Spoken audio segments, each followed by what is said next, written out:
Donc là, on entend l'émetteur sonique. Ce que j'appelle l'émetteur sonique, c'est basé sur la technique Sonic Bloom. Donc on fait osciller une fréquence autour de 3-5 000 Hz à une bande de fréquence toutes les demi-secondes. Et c'est très bénéfique pour le jardin, pour les plantes.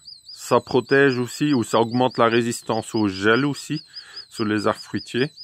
Ça fonctionne très bien. Et donc là, vous voyez, en haut à droite, vous voyez un petit nichoir, une petite niche d'oiseaux. Ben, les oiseaux, ils adorent. Et ça ne les dérange pas du tout. Ils aiment bien. On aurait même tendance à dire qu'il y a plus d'oiseaux où on a des émetteurs soniques. Hein, c'est ce qui est observé chez tous ceux qui pratiquent cette technique dans le monde entier déjà, parce que c'est une technique qui a été inventée déjà il y a dans les années 80 par Dan Carlson. Voilà. Donc moi je l'ai mis là parce que là en dessous du voile, vous voyez là j'ai une vigne. Il y a encore des gelées le matin et chaque année ben, elle gèle. Et là cette année j'aimerais bien avoir des raisins. Voilà, tout simplement. Parce que je suis à 550 mètres d'altitude et cette vigne n'est pas vraiment adaptée à mon contexte, on va dire. Donc là, je vous remontre. Donc là, c'est un petit émetteur, tout simple, hein, que vous pouvez mettre dans les jardins, dans la serre. Vous verrez, les plantes, ils poussent vraiment beaucoup mieux, ils aiment bien. Aussi, quand les plantes poussent avec ces fréquences-là, hein, c'est comme les fréquences des chants d'oiseaux, on retrouve ces mêmes fréquences, ben, il faut beaucoup plus de stomates. Donc, ils poussent beaucoup mieux, il faut beaucoup plus de stomates. Donc, c'est les petites ouvertures sur les feuilles. C'est aussi par là qu'ils respirent, c'est par là qu'ils échangent le CO2, la vapeur d'eau et l'oxygène. Voilà, je vous montre une autre petite expérience. Vous voyez là, un lupin et là un autre lupin. Ils ont tous les deux le même âge et celui-là au pied il y a une spirale, donc qui tourne en sens horaire.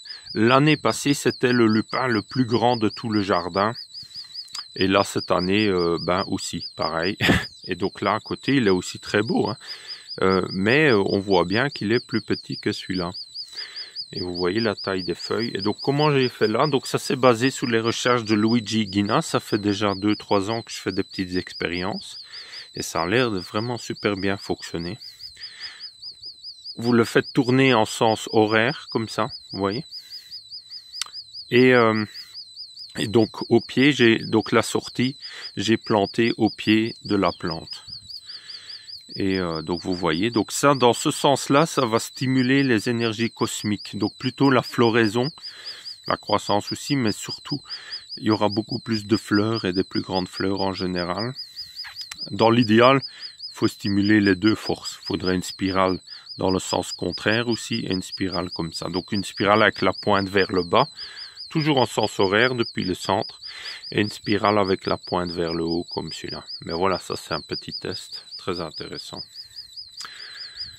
Ben merci à vous. Je vais me déplacer parce que dans la niche d'oiseaux, il y a un petit oiseau et ben, je vais le laisser travailler. Voilà. Ben merci à vous, très bonne journée. Ah oui, je voulais juste vous dire, le petit émetteur. Donc le petit émetteur, il peut aussi fonctionner sur un panneau solaire ou il peut fonctionner sur une petite batterie 9 volts, une petite pile 9 volts ou aussi sur une pile 12 volts. Voilà, donc et ça consomme presque rien, hein, donc c'est vraiment pas un problème de consommation électrique, ça consomme presque rien. Avec un petit panneau solaire comme ça, il fonctionne toute la journée en direct, hein, si on veut. Après on peut régler le volume. J'ai mis un petit bouton pour régler le volume. Et là, je suis en train de développer le même système, mais avec une clé USB ou une carte mémoire qui permet de mettre la musique qu'on veut ou les fréquences qu'on veut au choix. Aussi comme par exemple la musique baroque classique qui est très très bénéfique aussi pour les plantes. Comme Vivaldi, Mozart, Bach, Beethoven. Il y a beaucoup de musiques qui sont très bénéfiques pour les plantes. Ça peut être un peu plus agréable à entendre, à écouter naturellement quand on travaille dans son jardin. Mais ces fréquences ne dérangent pas tellement, vous pouvez régler le volume. Et dans les chants d'oiseaux le matin, beaucoup ne font même pas la différence. Quand c'est au loin naturellement. Merci à vous, au revoir.